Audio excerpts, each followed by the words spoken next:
Good afternoon and welcome to another Lunch and Learn with us here at Action Coaching Birmingham. It's great to have you with us. It's also great to have Katie from Body Shop at Home. Hi, Katie. How are you? I'm very well, thank you. Thank you for having me again. Good. No, it's great to have you back with us, Katie. And I know some of our listeners will have heard our conversations before. We're going to sort of pick up where we left off in some ways, aren't we, about reopening the business. We'll touch on that in a few minutes. But if you're with us for the first time, it's great to have you with us as well as a listener. You may well be on FaceTime, on Facebook, on LinkedIn. And if you are listening to us on either of those two platforms, do comment and connect with us below the video, and we'd love to have your questions and hear all about your views on working from home and owning your own business, as we're going to talk about this Lunch and Learn. So please do keep the questions coming in, and we'd love to connect with you. And if we can't answer your question straight away, I'm confident in saying either myself or Katie will connect with you afterwards and respond to any questions you may have. It's great to have all of you with us, and also just give us a like, give us some love, or share the stream. That'd be great as well, so we can reach more people. But Katie, great to have you with us. Tell us a bit about what you do, Katie, at the Body Shop at Home. We'd love to learn a bit about the business first of all. So I am a senior area manager with the Body Shop at Home. So it means that I started off as a consultant and have now built a team that has some consultants that have built their own team. So that's sort of where I'm at within the business. So I joined in October of 2017, and the main reason for me was that both of my girls were then going into full-time school rather than sort of nursery, and I wanted to be able to do something that I love to work, but I didn't want to have to work full time and then have to get childcare during those 13 weeks of school holidays. So that was my main sort of incentive for finding something else, as well as my then part-time job. I then found the Body Shop at Home. I knew someone who was doing very, very well within the business. I thought, let's just give it a go and see what happens. And actually, within sort of 6 months, I'd then left my part-time job because I was earning more from the Body Shop at Home than I was from what I was doing previously.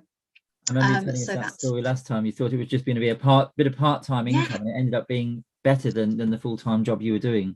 And I guess it really helped to work around your family lifestyle and needs at that time as well. Absolutely. So it meant that although where I was working previously, they were absolutely amazing and accommodating, but you still had to ask the question.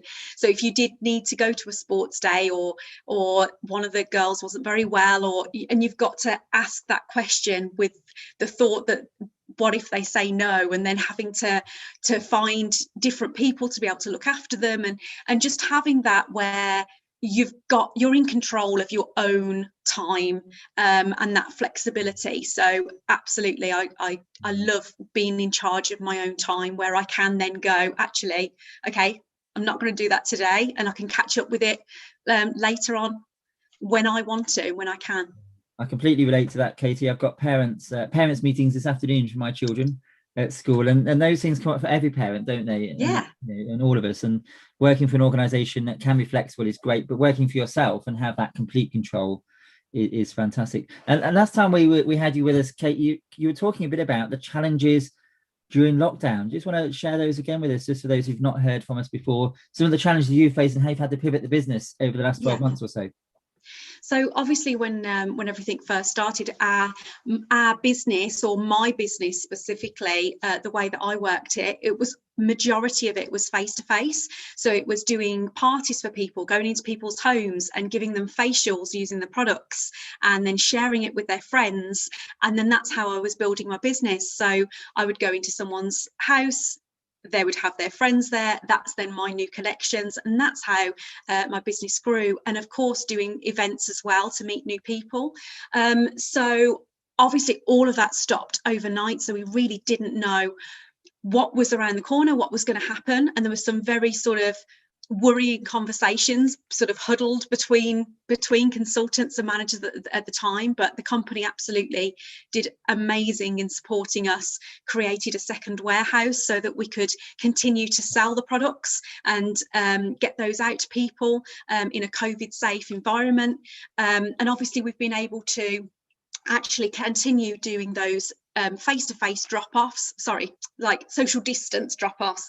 So it's literally hope it's not raining, and have the parcel put down in front of you and be able to continue the business. So what started off as a very worrying time actually turned out almost quite good for us as a business, because we were able to provide people with not only the opportunity to buy the products, but also the opportunity to actually earn an income when they might have been furloughed or unable to work in their usual job or circumstances.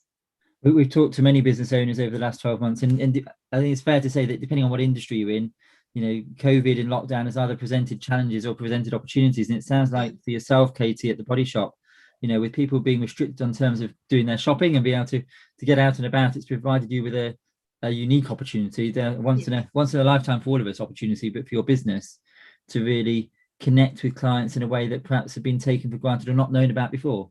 Yeah, absolutely. And I think that people really appreciated the fact that they could still have that connection with somebody, having that sort of when someone asks me for advice and then being able to give them advice on their skincare. It's not like shopping online in that it's just a computer. You've got an actual person there that you can have and build that relationship with.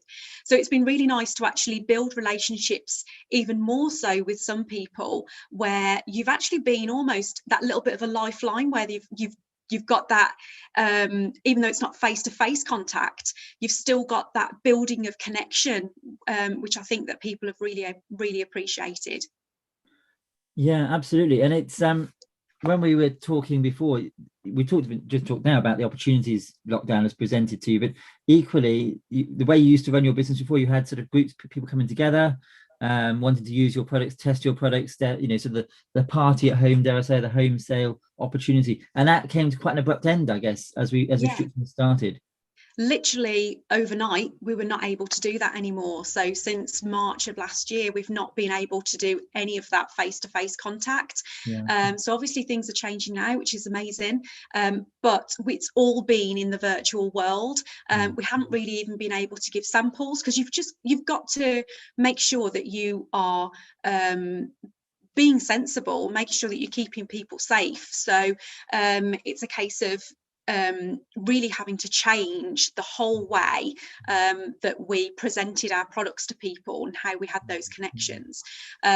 So we've still been able to connect virtually and do virtual parties, which are brilliant, because it then means you're connecting to people all over the UK.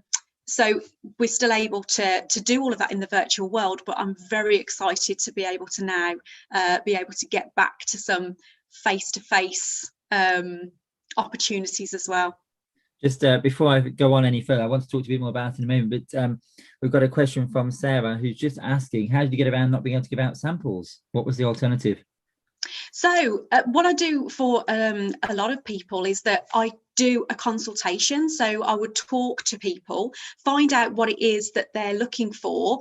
Obviously, it's a bit different with fragrances, but the good thing with the Body Shop is that it's very obvious fragrances, in that it's mangoes, it's strawberries, do you know what I mean? It's quite obvious things. So if people don't like coconut, I wouldn't recommend they go for the coconut. Obviously, it's different with skincare, but what you can do is you can then, through that sort of consultation process, and that sounds a bit fancier than it is, it's asking a few questions, that's all it is, to find out what I would then recommend for their skin type, or what it is that they're looking to do.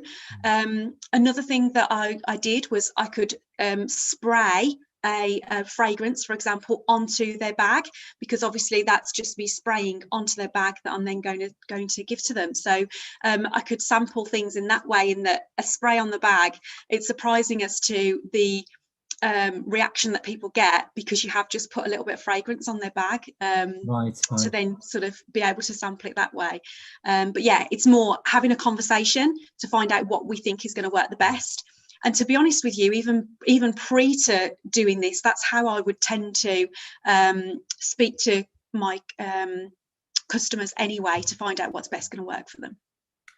Brilliant. And it sounds like, well, you've got a business, and I know you can see from the picture on the screen here that's been evolved around you and the children and the family. It's a family business, isn't it? And they are front and center of what you do. When we last spoke, they were at home. They're now back at school. Yes. What's that? What opportunities that provide you now the children are back at school? Are you going back into the business full time again, or what?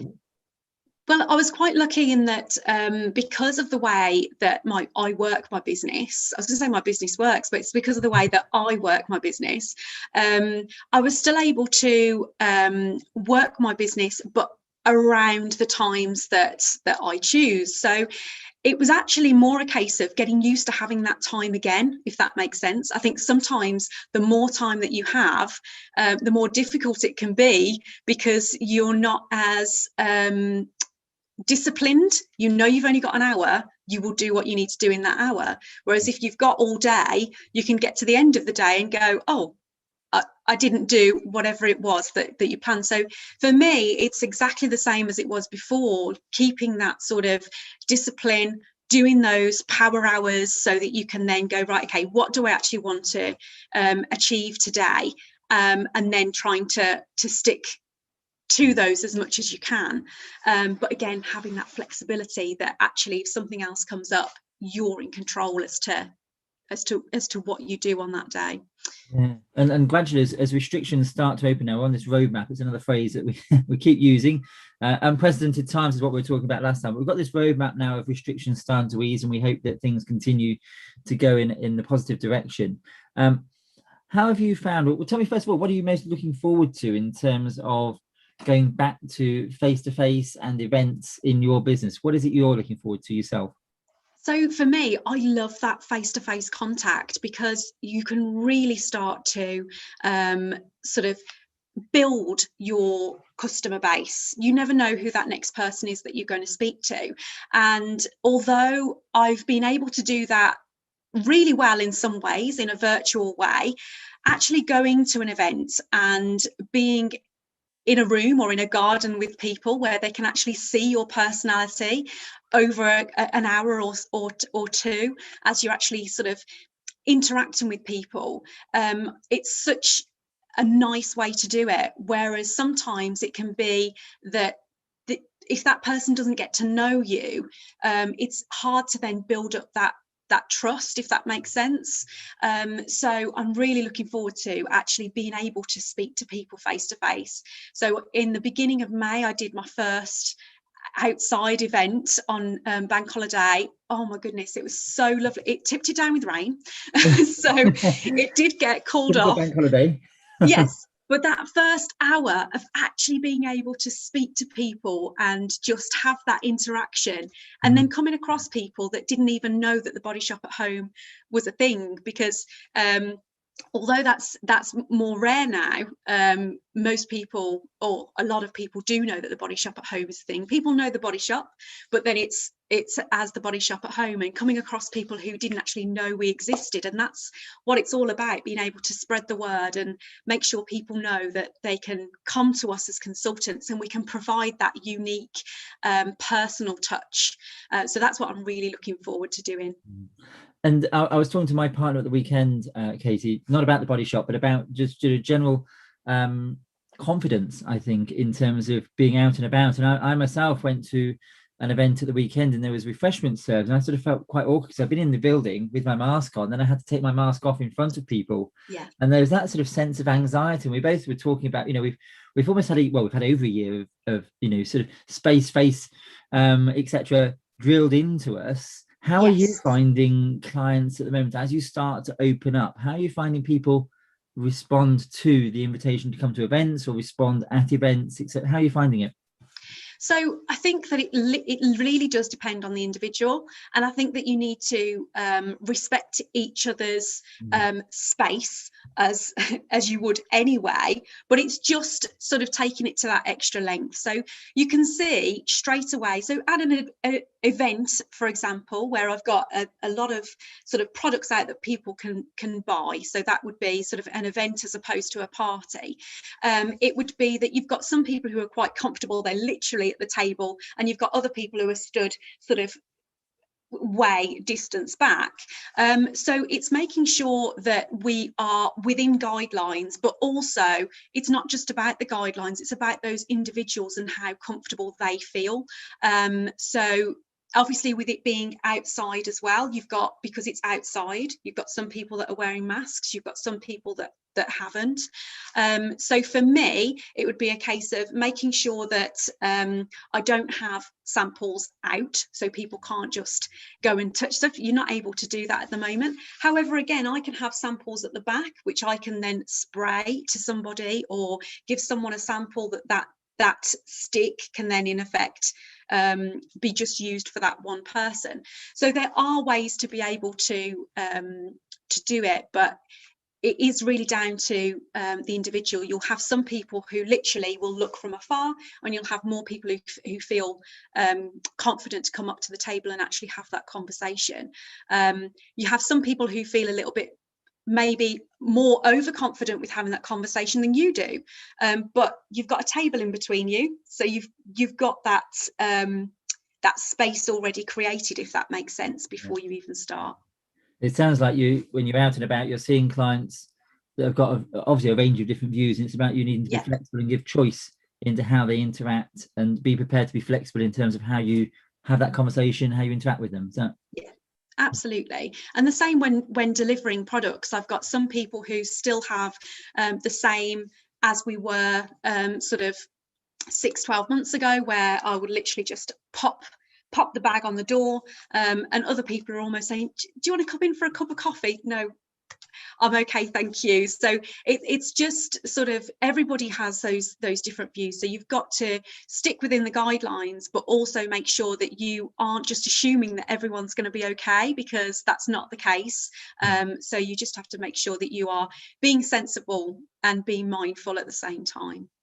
in terms of setting up and running events, Katie, how many have you done so far? Just a few? Or yeah, so I've only had a couple so far, and then I've got some more booked in June, which is really exciting to be able to actually have those extras booked in. I then have some garden parties that are being booked in as well. So obviously everything at the moment that I have booked is outside. That is currently how it is. I'm trying to get some booked in for sort of Christmas time that are going to be inside, but everything's up in the air at the moment, so we have to just sort of go with what we can. So I've got some, like I say, some more booked in for June time outside, and also the garden parties, so they are weather dependent. So what I tend to do with a garden party is that is where, at the moment, depending on space, you can have up to 30 people for a garden party event. So I would make sure, again, that I've got some products out that people can see and try, but in a COVID safe way. So again, it's talking about, it's all things that I would have done anyway before, making sure you've got correct hygiene, using hand sanitizer, but it's just taking it to that extra level, if that makes sense. And whereas before you would have a spatula that everyone would use the clean end of the spatula, now you don't do that, you use separate ones. So there's ways around it. And it's great to hear you've got more sort of events booked in. Some of those, as you say, going to be public, and some of those are going to be, I'm sure, in private, private gardens for your clients. In terms of what you've done so far, I'm sure, like all of us, you'd take each occasion, review it, think, what could I do better, what's gone well, what's gone not so well. Are there any sort of top tips you've learned so far, being sort of almost like a trailblazer in terms of events? Not quite the same level as the government, but sort of, one of the early adopters in terms of getting out there and seeing people face to face again. Anything you want to share with the viewers that they might find useful to think about as they go forwards? Well, the main thing I would say is just to have the conversation with whoever is creating the event in the first place, so that you can be as prepared as you can be, and make sure that you're happy with how that event is due to be run, as well as that you are making sure that you're fitting in with the guidelines of the event, because you might find that some of those have changed to how they were before, and just making sure that you do have that hygiene in place, which sounds really basic, but it is just making sure that you've not got things open that people are picking up and then putting down again. That's not what we want to be doing. So it's just making sure that you've got as much in place as you can, and when people do come up and having those conversations, it's about not being afraid to have the conversations, but also make sure that you are being mindful as to how someone's reacting to you, as with any situation, isn't it? even prior to all of this, some people are more open than others. So it's just being mindful of that and making sure that you take that into consideration with your how you are coming across to them as well. And 12 months ago, Katie, you were obviously doing many more in-face meetings and Yes. events, and you've gone online. How does that look going forward? Are you going to do a blend of both, or are you going to go back to doing things in person only? What's the future look for events with your business? Yeah, so for me, it's definitely going to be a blend of both. So, and it was a blend of both before. So what I'm tending to find is that as things have changed in the last 12 months, it's just sort of almost the percentage. So sometimes you've got more parties, obviously, and the Facebook was a top up, whereas now the Facebook and the online, but it's not just relying on a Facebook group, it's actually having those personal connections with your customers, and reaching out to people, so that it's not just a case of posting a few things on Facebook and then just letting everything come in. You've got to sort of reach out there and make those connections as well. I was thinking this morning back to the last party that I actually did, which was in the beginning of March. And so it was at that stage where it was almost like, should we be doing this party? So it was literally as it was getting really close to lockdown. And looking back to how we did that party then would be very similar to actually how we're doing it now, even though everything so much has changed in that time. And we were doing exactly the same.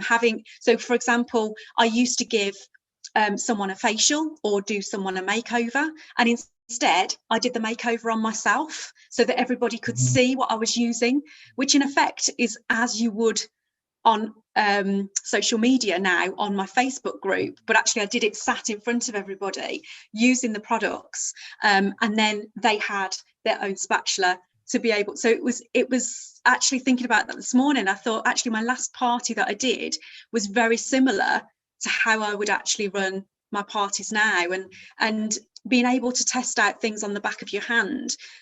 You can still have your mask on. There's no need to sort of take that off. There's lots of different ways that you can sort of try the products, but in a different way. I've done parties before as well where people have tried the products on themselves. So I will do usually a skincare facial for the host, but in this case I would do it for myself, and everyone else can have their little products in front of them that is just for themselves, and they can do it themselves and copy the same. So there's lots of ways to be able to do it, and in a lot of ways it's actually that I'm going back to things that I was doing before, but now they will be the norm as opposed to the sort of passing around. It's that new norm that we've all got to get exactly to, yes. Yeah, and I guess in your industry, just an observation on my part, the mask must be a real barrier, is it? Or have you managed to get around that, or do you take the mask off when you're doing demos, etc.?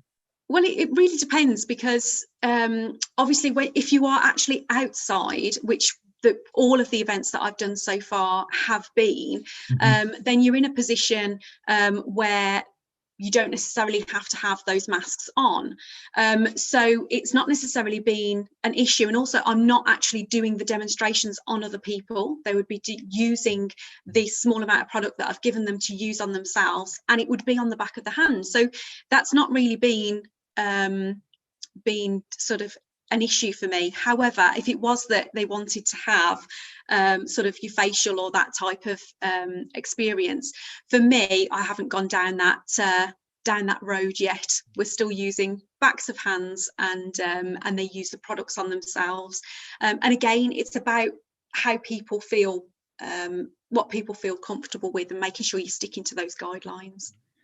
I've got a question from Claire. Good to have you with us, Claire. She's just asking about the size of your events, Katie. Do you limit the size at the moment, or is it just a bit of an open house? So it would depend. Obviously, prior to all of this, there would never be a limit. So sometimes it might just be that there'd be 1 or 2 people, and sometimes, well, I've done it for a room of 50 ladies at a ladies group before, where every single person in the room has been able to try out the products on the back of their hand, and they can feel what every single product is like. So that was obviously prior, whereas now it would be a case of sticking within the guidelines and how how comfortable that person is with what's how big their garden is. If they've got a small garden, they're not going to fit 30 people into the garden. So it's just making sure that what the host feels comfortable with, and having that conversation prior as to how many people they're going to invite, so you can make sure that you are accommodating as much as you can as well, but sticking within the guidelines, of course. And the yeah. the guidelines for many can be confusing, but I think clearly you've got a good handle on them. I think once you go to the government website, they are fairly clear, aren't they? Yes. In terms of communication prior to your events, building that confidence with prospective clients, with existing clients, have you changed what you're saying? Have you changed the tone or the language or the way you're communicating with clients at all? No, not necessarily. I suppose the only thing that I would say has really changed is that when I asked the first person and they said yes, it was almost like oh, okay. It was almost like an excitement, if you like, but that's always the same. Every party booking that you get is, you have that excitement because you're going to be able to have a fun evening with people or afternoon and share the products and potentially meet new people. So I haven't really necessarily changed the way that I would do that, because prior to these last 12 months, it would still be a case of I would do host coaching. So a host coaching would be that I would speak to the host prior, see how many people they think they're going to be inviting, what theme do they want for the party. So all of those things that I would normally do, there's just a few extras to make sure that they understand that it is going to be outside, to see if they've got a little bit of a contingency. Do they have something that's slightly undercover, things like that. But then it would also be in the lead up to that party, whereas before I would say I could provide you with catalogues and the catalogue link to get orders prior to the party, just in case. It's exactly the same, but I would emphasize the point that it might be worth them looking at what they would like beforehand, in case the party can't go ahead because weather dependent, and then having a plan B of a virtual party as well, whereby we could have a Zoom and we could still do it even if we're not able to do it in the planned way. So plan B is definitely going to be a main thing for the garden parties especially. Yes, I guess nowadays, I mean, one of the things I've been saying to many of my clients is, plan for change. Yes. We all got caught last March, didn't we? Say caught, but it was sprung on us. We weren't anticipating the change that was about to happen. And I think one thing that we've all learned from the last 12, 18 months is, things can change at very short notice, and to have that plan B, to know how you can pivot your business and to think about other options is really important. So from that perspective, having the online option for you, I guess, is always going to be a great backup in your back pocket in case things do need to change at very last minute. Absolutely. And I think sometimes we can overcomplicate things. You can think in your mind, oh, well, what if this happens, and what if that happens, and although you want to sort of have those things in mind, just normalize them. This is the plan B. If we can't quite do it, this is what we can do instead. And actually, what I found is, whereas I was thinking, oh, how am I going to feel? And I think it is down to that. How do people feel when they're first in that situation again, when they first go into someone's house, when they first go into a garden and there's actually people in there, or if they go to an event and there's things and you can see, well, it is just being that face-to-face contact again. And I think that what I found is that I'm actually just going back to different things that I used to do before, but just taking a very slight spin on them. So it's not actually as big a thing as you might think. No, and for somebody who's switched fairly seamlessly, I dare say, over to going live on Facebook, and is it just Facebook you go live on, Katie? Is there any other platform? Yeah. It is just Facebook. There will be a plan. I'm a bit of a bit of a dinosaur, to be honest. So not at all. I'm not very good with the whole Instagram. I'm getting there. I'm trying a little bit more, and it is something that I'm going to do. But yes, it is mainly Facebook. Facebook is what I'm confident with, so that's what I tend to stick to. We started with Facebook, 12 months ago, and then about 4 or 5 months ago, we've now gone onto LinkedIn. So we're leveraging that same time. Yes. The time we're spending with you is now broadcasting on both platforms. Yeah. And it's a great way of, as you say, just leveraging.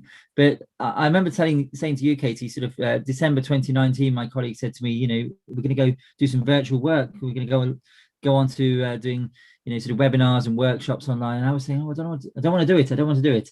And we've all had to adapt. But you seem to have gone the extra mile, Katie, in terms of how you've adapted and how you've sort of really embraced online workshops and online parties. Have you got any tips for those people who may be in the position we were in 12, 18 months ago of not wanting to do it, of how to make the most of the opportunity, even if they've not done it now? As we've just been saying, it's still not too late to have that blended approach going forward. So where would somebody start in that situation? Absolutely. So for me, when I first actually joined as a consultant, I turned around and said, I'm not going to be able to go live. I don't want to do parties. I've not got time to do this. I've not got time to do that. And I think that sometimes you put all these restrictions on yourself, and it's just a case of trying it and just doing it. And it is just like you say, the frog. It is just a case of sort of taking that first step and just going for it. And yes, it is a bit nerve-wracking at first, but something that really helped me when I first started is that and for me, my product is makeup and skincare primarily. So I was able to do this very simply. If you've got a different product or service, it might be slightly different and feel a bit more awkward. But for me, I talk in the mirror. So that might sound very basic, but that's what I did. And as I was talking in the mirror, I would be going, okay, so this is the vitamin E cleanser and this is what it does. And as I was doing my own skincare or doing my makeup, I would talk to myself in the mirror. And my daughters would come and say, Mommy, who are you talking to? And I'd be like, I'm just practicing, just practicing. And I really think that even though I was doing it to sort of almost practice what I was going to say at a party. So as a face-to-face sort of situation, what I would say when I'm talking about these products, it really helped when I then went live, because I was used to seeing my own face, used to seeing myself, talking to myself. So if you are sort of worried about actually taking that first step, it's something I always suggest to my consultants when they join. If you're feeling a little bit nervous as you're doing what you're normally doing, do it in front of the mirror and just talk to yourself. And you might feel a bit silly, but it really did help when I did then press that button, in realizing that actually I could just talk, and it doesn't matter if you mess up. One thing that I find more difficult is actually videos. So I know some people find videos really much easier to do than a live, but for me, when I've pressed that button, people don't expect a robot. If you stumble on your words or if you get something slightly mixed up, I think sometimes that makes it more endearing. It's not that you're trying to mess up, but if you do something that isn't quite perfect, then I think that almost makes it. So when you're doing a winged eyeliner and actually it goes totally wrong, people like that, because it's like, okay, you are a normal person and it shows that. Whereas I think when you're doing a video, you can try and perfect it too much. And what I find myself is that when I'm doing a video as opposed to a live, I almost lose my personality a bit, because I'm trying to make it perfect as opposed to just letting it flow. My colleagues would be, if they're listening to this or watching this now, Katie would be laughing, because I've had that very same frog for the last few weeks. You and I sitting here now, you wouldn't know that we're just on a Zoom meeting. We're going out live, but we can't see that happening in the background. So it's just like a normal Zoom meeting. But when we are doing a pre-recorded video, there's that temptation, which is my worst enemy, of watching myself back. Yeah. And that's when I'm my own worst critic. And then I, sort of want to perfect and make it, get the right words in the right order and stop the stumbling and stop the fluffing of the words. And it's the worst thing we can do, is to watch ourselves back. But the great thing about live is, what's happened and we've got to move on. Whereas that video, we are our own worst critic, aren't we? Yeah. And I think sometimes what I tend to do with the video is I'll mess up and I'll stop. Whereas if you are doing a live and you mess up, then you just carry on. And when I have then gone to watch back the mess up, I'll be like, that wasn't as bad as I thought it was at all. It was something that you thought was absolutely horrendous, when actually you look back and it was fine. No one else would have noticed that you'd done something that was not quite what you wanted it to be. Whereas with a video, I tend to stop and then you have to start again. And because you've gone, hi, my name's Katie, like 20 times, by the 21st time, it's not quite as animated as it was the first time, which is why I love live video and live interactions. Yeah, I got another question from Sarah. Good to have a second question from you, Sarah. In terms of lives, Katie, do you have any plans to go live with somebody else in the same room demonstrating? I have done that before, so I have done that prior to this, but that's always tended to be and I've also done split screen live as well. I was trying to think of what to call it then, where it's like as we're doing it now, so that one person's in the top and one person's on the bottom. I've done it sort of in an interview type way, right, where we've had two people on the screen. So you can, I would absolutely do that, but obviously it's within the guidelines, whatever those guidelines are at the time. So I tend to do a lot of mine on myself, and even prior to this I would do them on myself because it just sort of makes more sense. However, there's nothing stopping you, depending on the guidelines, from being able to actually do it on on somebody else. So say, for example, if you live with your sister, or if your husband's up for doing a face mask, then obviously that's you're there together, so you're able to do that and do that demonstration. But for me personally, I'm not doing demonstrations on other people at the moment. Even with my garden parties, they will be where people will use the products for themselves. And just going back to the videos and the conversation we're having there, I got a question from Michaela. She's saying, do you script anything, or is it all ad-lib? I would say it's majority of ad-lib. I never script anything, but what I do tend to do is I will have things to one side. So actually, I did a live. I'm actually in my mum and dad's house here, because my house is currently, we're having the bathroom done. We are having plastering done. So I was like, I need to use your living room today. And actually, I'd gone live talking about body brushing and firming oils. So what that just made me think of it then when you were talking about it. So what I would tend to do is plan what I'm going to say, as far as, okay, I'm going to be talking about body brushing, I'm going to be talking about firming oils, and if it's something I've not spoken about before, I would make sure that before I actually press that live button, that I would have an idea as to what it was that I was going to say. So I definitely don't script it, but I do plan, as far as in my mind, what am I going to say for that session. So I go live every Sunday in my group, the Pamper Place by Katie. We do Pamper Place TV. We did episode 17 yesterday. So it's just once a week at 7 o'clock. What was that? Sorry. That's series 24, episode 18. No, we literally just, because my lives tend to be very sort of randomized, and we decided every Sunday at 7 o'clock we'd do it and call it Pamper Place TV. So last night I did a session and I was talking about these two products, and then I spoke about our new raspberry range. And while I'm doing that, my husband is not on screen. He plays a game with anyone that's playing live, and then someone wins a prize at the end. So that's what we do every Sunday at 7 o'clock. So when I do that, I always sort of, like I say, have a theme in mind. Right, I'm going to talk about this, I'm going to talk about this, and then I'll just see where that conversation goes.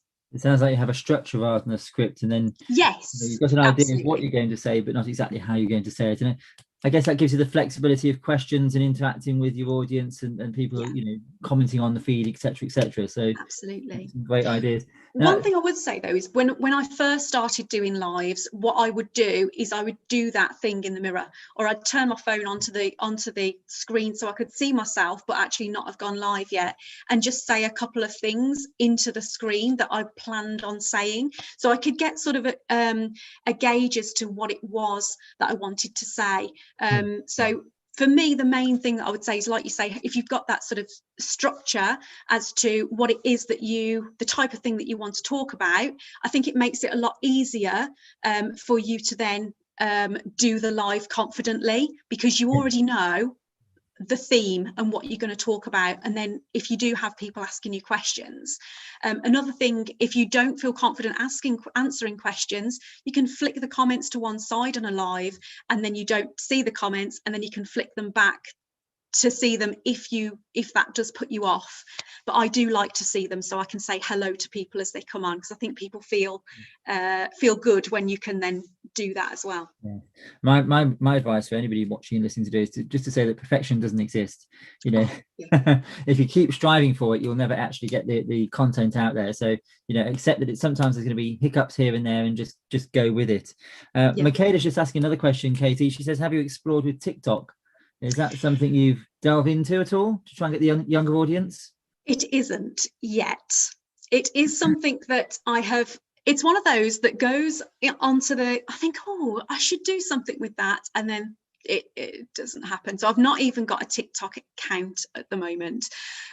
So yeah, it is something that I know that some people are working with really, really well with those sort of shorter videos. I am starting to do more videos where, say, for example, I'll do video myself with a face doing my makeup, because I like to create content as and when I'm doing things. So I'm not just creating content to create content. I'm creating content because I'm putting my makeup on anyway. So I'm going to video myself doing my makeup, and then I like to use the app InShot to speed up my videos, add on music. So I do that as well as the live videos, but I haven't broached TikTok yet, Michaela. Perhaps if you have, we could share some notes. Looking forward to a premiere in a few weeks of Katie's The Pamper Place on TikTok then. Yeah. Look forward to that. So just before we finish, Katie, I just want to run this one by you. There's a lot of people I've been talking to recently, both in my personally connected or in connected with clients I've been working with, who have perhaps gone through that decision stage over the last 12 months where work has changed, or their roles have changed, or perhaps they've decided their work has come to an end, and they're thinking about what next. And the way you've described your work and it fits around you and your lifestyle, and it's giving you an opportunity. What would you say to anybody who's contemplating or thinking about, is this the right thing for me to start my own business in the way that you have? So I would say if it's something that you are looking to do, what have you got to lose? That's what I would say. What have you actually got to lose by trying something like this? So, for example, with the Body Shop at Home, it's a very small sort of sign-up fee, and then you can then have a full kit, full-size products that you can use yourself, share with people, and start earning commission straight away. So obviously, different businesses are different, and some have got bigger sort of startup fees, but I can really only speak about sort of my experience, in that the products that you're actually getting are worth more than what you're paying in that startup fee. So actually there is no loss, if that makes sense. Obviously, if anybody did want to find out more about the Body Shop at Home specifically, then please get in touch with me. We are looking for more consultants all over the UK, and actually very exciting that we can now speak to consultants and get consultants onboarded in the US as well, so North America. So expanded into an international business, which is very exciting. And of course, because we are now even more used to the virtual world, there's absolutely no reason why we can't support people in the USA as we would in Scotland or anywhere else. So yeah, for me, it would be a case of bite that bullet and just go for it. What have you actually got to lose? But speak to the people that you're actually looking to join, and ask them any questions that you want the answer to. Don't be afraid of asking those questions, because I think the more information that you can get, the more satisfied you are that you're sort of doing what's right for you. And try and find a passion. If you've got a passion for a product that you're already using, then why not go for it with that product or company? But if that is the Body Shop at home, please think of me.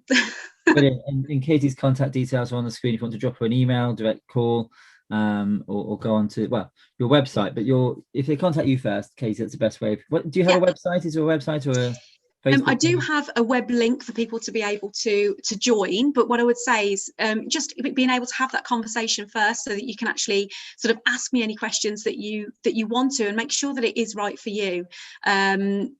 So yeah, absolutely, just get in touch, drop me a text, give me a call, email, or of course join my Body Shop group, which is on Facebook, The Pamper Place by Katie, and then you can see a little bit about how I do things.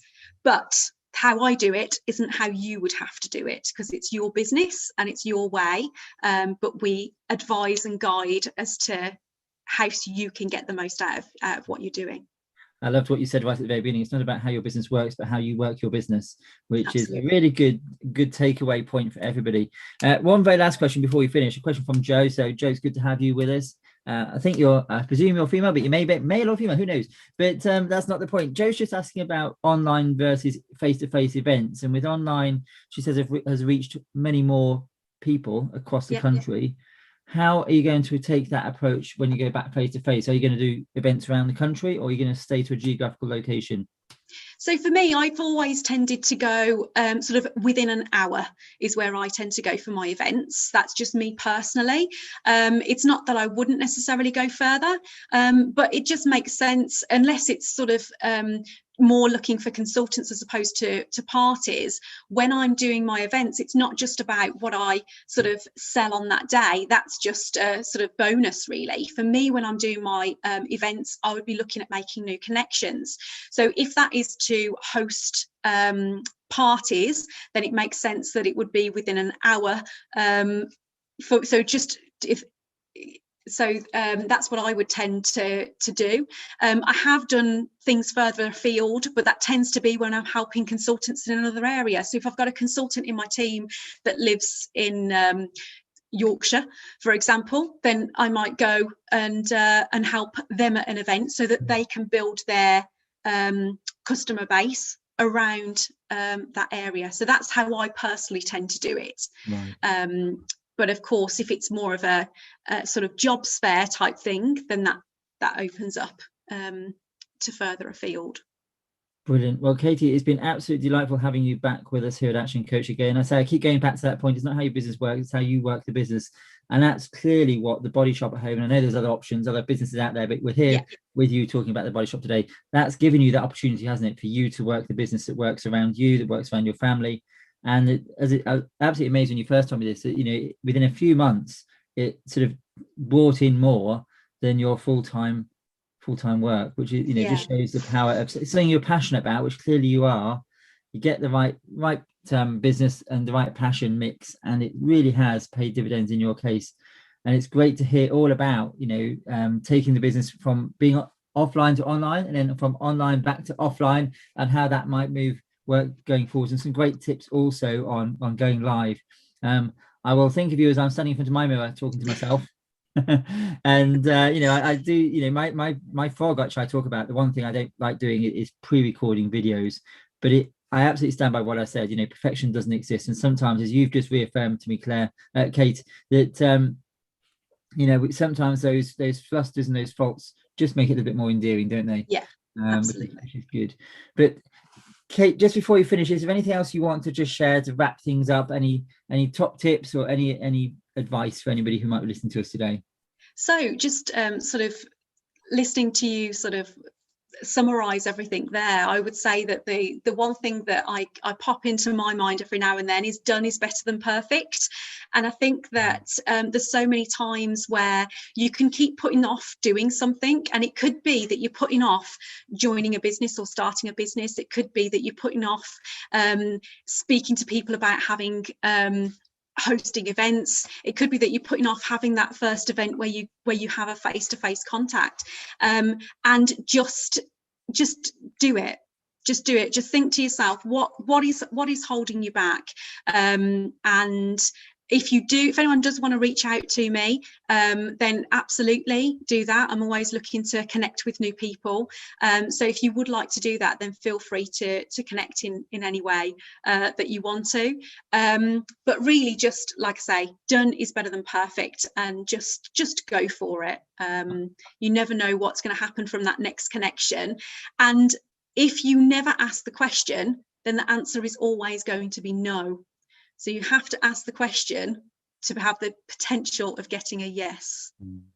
Absolutely love that, Katie. And we often talk about fear as false expectations appearing real here at Action Coach. But the best analogy I can come up with that I've heard before is face everything and rise. And I love your words there. Done is better than perfect. And to get things done to move your business forwards.